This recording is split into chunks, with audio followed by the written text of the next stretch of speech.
와를 납치해 인근 공사장으로 끌고 가 성폭행한 혐의를 받고 있습니다. 살았다. 저런 뉴스까지 나와가 세상 사람들이 다 알아보면 안 되는 우리 사람을 어쩌? 예, 잡았는데 시죠. 인터뷰 좀 할 수 있을까요? 와 영장이 안 나오는데 내가 충분치 않아요. 조사를 받으라고. 아가 그 끔찍한 일 다시 떠올리게. 그게 안 키우는 아빠가 할 일이가. 손 그러고 있는 게 창피하나? 아빠인데 뭘 창피하고 싶었을까? 아이 심리 상태가 불안할 텐데. 몸의 치료랑 같이 마음의 치료도 필요한데. 세상 많고 많은 와중에 왜 하필 우리 아한테만 이런 일이 일어났을까? 정말 아무 기억도 나질 않습니다. 12년의 차.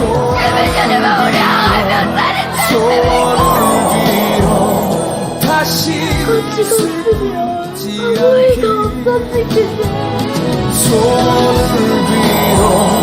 소원을 빌어 다시 아프지 않길.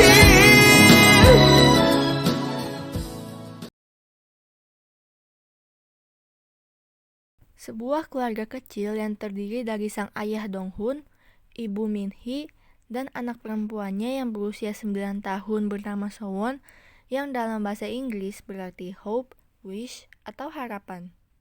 Bisa dibilang keluarga ini tidak terlalu harmonis. Dong-hun selalu sibuk di sebuah pabrik, si ibu sibuk dengan toko di bagian bawah rumah mereka. Bahkan tidak ada momen-momen keluarga seperti makan malam bersama, nonton TV bersama, dan lain-lain. Di suatu pagi yang hujan, So-won berangkat ke sekolah sendirian. Nasib naas menimpa anak malang ini.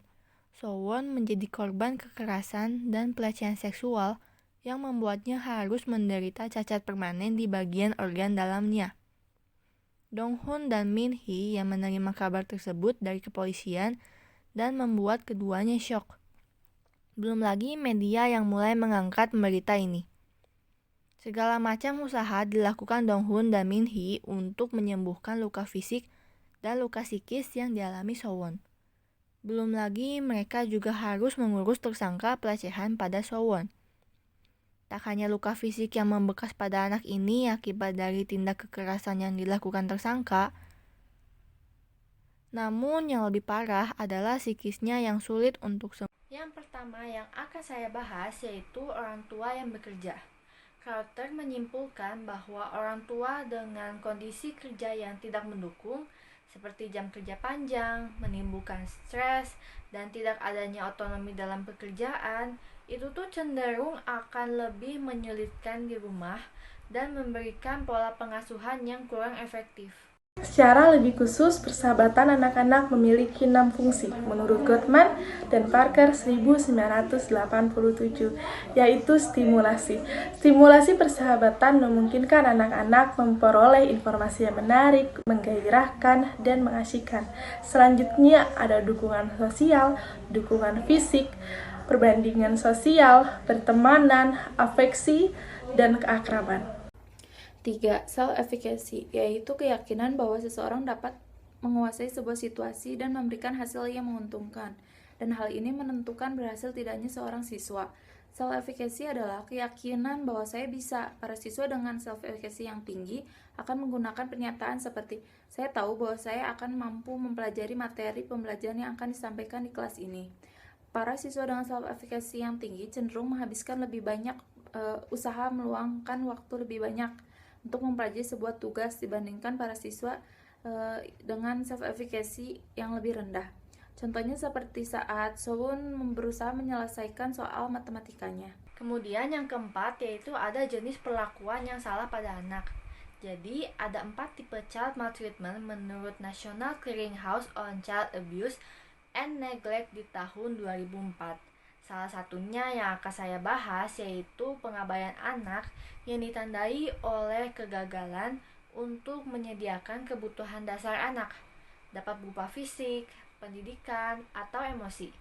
Di film Hope sendiri kita bisa lihat ada pengabaian anak yang berupa bentuk emosi, yaitu tidak memperhatikan So-won yang ingin mengikat rambutnya dan justru ayahnya ini sibuk dengan pekerjaannya. Yang kelima, selama masa kanak-kanak awal, anak-anak semakin memahami suatu situasi yang dapat menimbulkan emosi tertentu. Ekspresi wajah mengidentifikasikan emosi tertentu. Emosi mempengaruhi perilaku, serta emosi dapat digunakan untuk mempengaruhi emosi orang lain. Maka dari itu, Soun yang berusia 8 tahun bisa memberikan respon empati terhadap pria itu setelah melihat ekspresi dan keadaan lingkungannya. Dan akhirnya Soun memayungi pria itu. 6. Meskipun tidak ada konsensus ilmiah yang jelas tentang definisi kecerdasan, sebagian besar profesional setuju bahwa perilaku kecerdasan adalah tujuan berorientasi dan adaptif, diarahkan pada penyesuaian dengan keadaan dan kondisi kehidupan. Kecerdasan, sebagaimana biasanya dipahami, memungkinkan orang memperoleh, mengingat, dan menggunakan pengetahuan untuk memahami konsep dan hubungan, dan untuk memecahkan masalah sehari-hari. Seperti saat Soun yang menelepon 911 saat terjadinya kejadian tersebut. Selanjutnya yang ketujuh ada gaya pengasuhan Bamlin. Diana Bamlin di tahun 1971 berkeyakinan bahwa orang tua seharusnya tidak menghukum atau bersikap dingin kepada anaknya. Orang tua itu seharusnya mengembangkan aturan-aturan yang bersikap hangat kepada anaknya. Ia mendeskripsikan 4 tipe gaya pengasuhan. Dan yang akan saya bahas ini yaitu tipe ketiganya mengenai pengasuhan yang melalaikan, di mana anak-anak yang orang tuanya lalai mengembangkan perasaan bahwa aspek-aspek lain dari kehidupan orang tua itu justru lebih penting daripada mereka. Di film Hope sendiri, bahkan saat baru selesai operasi pun, justru Sowon ini masih bisa-bisanya menanyakan pekerjaan orang tuanya ini. Yang kedelapan yaitu pengasuhan bersama atau co-parenting, yakni dukungan yang diberikan oleh masing-masing orang tua terhadap satu sama lain dalam membesarkan anaknya. 9. Bermain. Karena ketegangan dapat diredakan oleh aktivitas bermain, anak dapat mengatasi masalah-masalah hidup. Bermain memungkinkan anak untuk mengeluarkan kelebihan energi dan melepaskan ketegangan yang tertahan. Para terapis menggunakan terapi bermain untuk mengatasi frustasi, menganalisis konflik-konflik pada anak, serta cara-cara mengatasinya. Anak-anak dapat merasakan kurang terancam dan cenderung lebih dapat mengekspresikan perasaan-perasaan sebenarnya dalam konteks bermain. Seperti saat Sowon yang bisa tertawa dan melepaskan ketegangan dengan bermain dengan Kokomo. Kemudian yang ke-10 ada meningkatnya myelinasi dari sistem saraf pusat. Dapat terlihat dalam peningkatan keterampilan motorik halus di masa kanak-kanak pertengahan dan akhir. Anak-anak menjadi lebih tangkas dan lebih tepat dalam menggunakan tangannya. Contohnya, kita bisa melihat bahwa Sowon bisa menempel stiker kupu-kupu, menulis menggunakan pensil dengan tulisannya yang tidak terbalik-balik. Dan tulisannya ini tidak hanya sekedar mencetak kata-kata saja.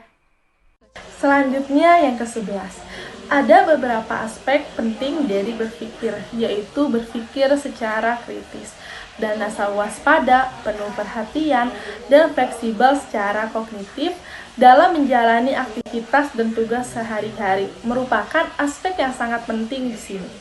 Yang kedua ada berpikir kreatif, adalah kemampuan untuk berpikir dengan cara-cara yang baru dan tidak biasa, serta menemukan solusi-solusi yang unik terhadap masalah yang dihadapi.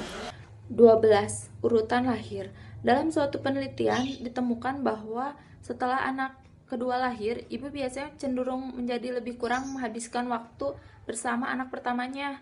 Dan Sowon takut bahwa ketika ibunya memiliki anak keduanya lahir, Sowon menjadi kurang dipedulikan. Sekarang yang ke-13 yaitu mengenai kemajuan dalam kosakata dan tata bahasa yang berlangsung selama sekolah dasar dan disertai dengan perkembangan kesadaran metalinguistik, di mana memungkinkan anak-anak untuk memikirkan bahasa yang mereka gunakan, pemahaman mengenai kata-kata, dan bahkan mendefinisikan. Sowon bercerita kepada psikolognya mengenai ucapan neneknya yang ingin mati akibat rematiknya. Dan ketika psikolognya ini menanyakan pendapat Sowon terkait ucapan neneknya ini, Sowon bisa memikirkan sejenak, kemudian memahami kata-katanya dan mendefinisikannya sebagai mengapa aku dilahirkan. 14. Tahap operasional konkret, sekitar usia 7 hingga 11 tahun. Menurut teori Piaget, di mana anak-anak dapat melakukan operasi konkret benar secara logis dan diaplikasikan pada contoh-contoh yang spesifik atau konkret. Pada tahap operasional konkret ini, anak memiliki kemajuan atau kemampuan kognitif dalam pemahaman yang lebih baik dibandingkan anak pada tahap praoperasional dalam hubungan spasial dan konservasi. Nah, apa sih hubungan spasial? Pada tahap operasional konkret ini, anak sudah mampu mengingat rute atau penanda jalan dengan baik dan dapat menghitung jarak antara satu tempat ke tempat lain dengan baik tanpa mengukur terlebih dahulu. Contohnya ketika Sowon mengatakan ke ibunya ia memperkirakan jarak ke sekolah hanya 3 menit saja. Dan apa sih konservasi itu?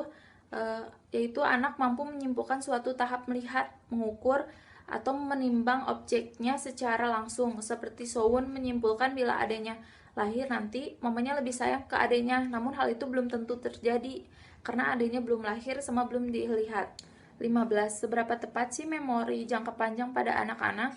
Ada beberapa faktor yang dapat mempengaruhi ketepatan memori seorang anak kecil, yaitu salah satunya terdapat di dalam film ini, teknik wawancara, di mana anak-anak dapat menceritakan lebih banyak hal relevan mengenai suatu kejadian. Ketika anak-anak mengingat informasi secara akurat tentang suatu kejadian, pewawancara seringkali berbicara dengan nada suara yang netral, membatasi menggunakan pertanyaan-pertanyaan yang menyesatkan, dan mengurangi motivasi anak untuk memberikan laporan yang salah. Seperti seorang psikolog yang menanyakan kronologi kejadian dan menanyakan pelakunya kepada Sowon dengan tanpa paksaan, sehingga Sowon mampu mengingat dan memberitahukan kepada psikolog itu.